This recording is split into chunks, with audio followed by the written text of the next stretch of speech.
Baik, selamat bertemu kembali. Firman Tuhan yang akan menjadi bagian yang untuk kita pikirkan, renungkan pada saat ini adalah dari Ezra 9 dan Ezra 10. Saya akan membaca dari Ezra 9 ayat 1 sampai 4 untuk menjadi bahan perhatian kita bersama. Demikian firman Tuhan. Sesudah semuanya itu terlaksana, datanglah para pemuka mendekati aku dan berkata, "Orang-orang Israel awam, para imam, dan orang-orang Lewi tidak memisahkan diri dari penduduk negeri dengan segala kekejiannya, yakni dari orang Kanaan, orang Het, orang Feris, orang Yebus, orang Amon, orang Moab, orang Mesir, dan orang Amori. Karena mereka telah mengambil istri dari antara anak perempuan orang-orang itu untuk diri sendiri dan untuk anak-anak mereka, sehingga bercampurlah benih yang kudus dengan penduduk negeri. Bahkan para pemuka dan penguasalah yang lebih dahulu melakukan perbuatan tidak setia itu. Ketika aku mendengar perkataan itu, aku mengoyakkan pakaianku dan jubahku, dan aku mencabut rambut kepalaku dan janggutku, dan duduklah aku tertekun. Lalu berkumpullah kepadaku semua orang yang gemetar karena firman Allah Israel. Oleh sebab perbuatan tidak setia orang-orang buangan itu, tetapi aku tetap duduk tertegun sampai korban petang. Saudaraku dikasih Tuhan, kisah Ezra 9 ini itu ada kaitan erat dan dalam satu kesatuan dengan Ezra pasalnya yang ke-10. Nah, apa yang dicatat di dalamnya sebenarnya adalah suatu kebangunan rohani besar, kebangunan rohani nasional yang terjadi di antara umat Allah, dan itu terjadi beberapa saat setelah mereka kembali dari pembuangan selama 70 tahun di negeri asing, dan setelah mereka selesai membangun bait Allah dan tembok perlindungan Yerusalem.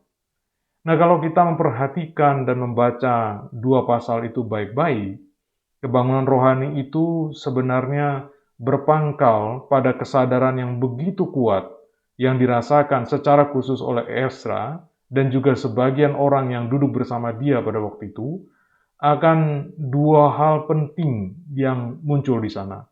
Yaitu pertama, kesadaran yang kuat sekali tentang kasih karunia Allah yang begitu besar kepada orang-orang Israel yang kembali dari pembuangan. Bangsa itu dikasihani oleh Tuhan begitu rupa dalam pemahaman Ezra, sampai mereka bisa sampai ke titik itu. Yang kedua, ada kesadaran yang kuat di dalam diri Ezra dan orang-orang yang bersama dia waktu itu tentang dosa yang telah diperbuat oleh sejumlah besar orang Israel, khususnya disebut dengan terang di sana, orang awam, para imam, orang Lewi, dan secara khusus di sini para pemimpin serta pemuka bangsa itu. Nah, kesadaran itu kemudian membuahkan pertobatan yang nyata dari dosa yang sudah dilakukan dan komitmen yang begitu kuat dari seluruh elemen masyarakat Yehuda pada waktu itu dan Israel secara keseluruhan untuk setia kepada Tuhan dan taat kepada firman Tuhan. Nah, sebenarnya kasih Tuhan membaca kisah ini dalam rangka memperingati hari ulang tahun GKT tahun ini tentu membuat kita bertanya, bisa nggak kebangunan rohani yang semacam ini, yang menyeluruh, yang meliputi seluruh bangsa itu terjadi juga di dalam gereja kita pada hari ini? Saya kira tidak ada yang mustahil untuk terjadi, dan itu mungkin sekali terjadi kalau memang di dalam gereja kita itu terjadi apa yang juga ada di situ, yaitu pertobatan. Pertobatan. Kita harus bertobat dan tidak ada cara lain untuk membangun kebangunan rohani itu sebelum ada pertobatan. Tetapi bertobat dari apa dan bertobat untuk apa? Nah, kalau kita memperhatikan baik-baik kitab suci dan juga apa yang ada di dalam gereja kita, saya kira ada 3 macam pertobatan yang perlu kita ambil di situ. Yang pertama, kita perlu bertobat dari sikap masa bodoh, tidak peduli, dan apalagi sampai meremehkan anugerah Allah kepada gereja kita khususnya.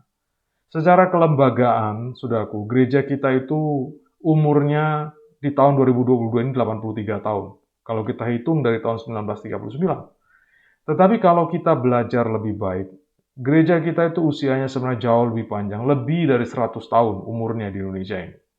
Nah, di dalam kurun waktu yang sepanjang itu, gereja kita sudah melalui banyak sekali kejadian dan peristiwa, dan di dalam semuanya itu ada situasi-situasi yang saya pikir itu mirip dengan apa yang digambarkan oleh Ezra tentang situasi orang Israel di masa lampau.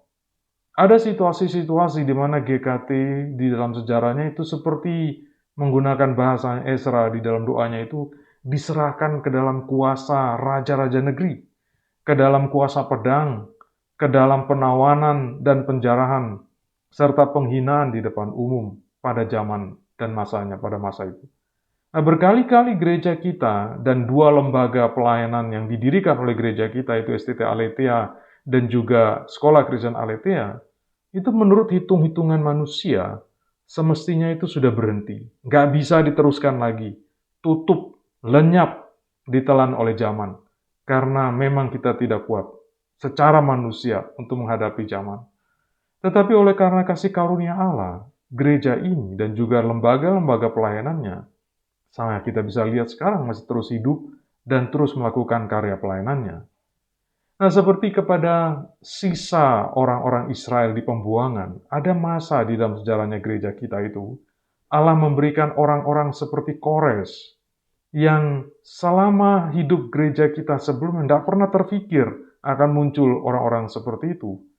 Allah datangkan orang-orang seperti ini untuk menolong gereja kita, mendampingi orang-orang gereja di dalam gereja kita ini, melalui zaman yang sulit dan berbahaya pada masanya.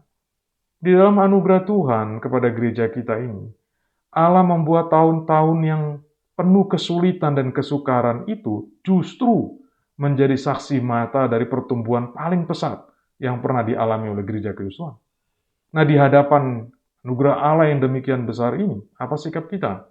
Saya kira Ezra dan banyak orang Israel yang kita baca kisahnya di dalam Ezra itu, mau mengajar kita dan memanggil kita, ayo kita bersyukur. Ayo kita berterima kasih kepada Tuhan untuk kemurahannya kepada gereja kita ini. Mari kita berterima kasih dengan cara apa? Dengan memelihara baik-baik gereja ini dan lembaga-lembaga pelayanan. Merawatnya baik-baik dan mengembangkannya sedemikian rupa. Supaya gereja kita dan lembaga-lembaga pelayanan gereja kita ini bisa terus melakukan karya yang makin luas, memberitakan Injil Kerajaan Allah di tengah dunia ini. Yang kedua, saya kira, kita perlu bertobat dari apa? Dari cara hidup dan dari cara melayani Tuhan yang bertolak belakang dan firman Allah. Kalau kita baca dua pasal itu, kuat sekali pesan keinginan orang-orang Israel itu dalam pertobatan mereka untuk hidup mengikuti kehendak Allah, mengikuti kemauannya Tuhan. Sebenarnya kasih Tuhan, dalam hal seperti ini saya kira, yang menjadi catatan di dalam dua pasal itu adalah pertobatan para pemimpin. Para pemimpin umat, orang-orang yang terkemuka di dalam jemaat, itu perlu memiliki satu sikap yang bertobat. Bertobat dari apa? Dosa-dosa personal kita masing-masing. Yang merintangi efektivitas kita untuk melayani Tuhan dan mengembangkan pekerjaan Tuhan di dalam gereja ini dan melalui gereja ini ke dunia.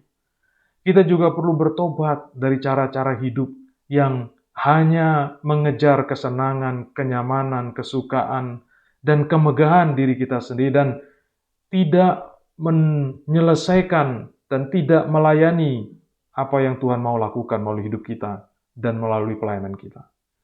Tuhan juga panggil kita, para pemimpin khusus, untuk bertobat dari cara-cara melayani yang tidak melayani terwujudnya rencana Allah melalui gereja kita.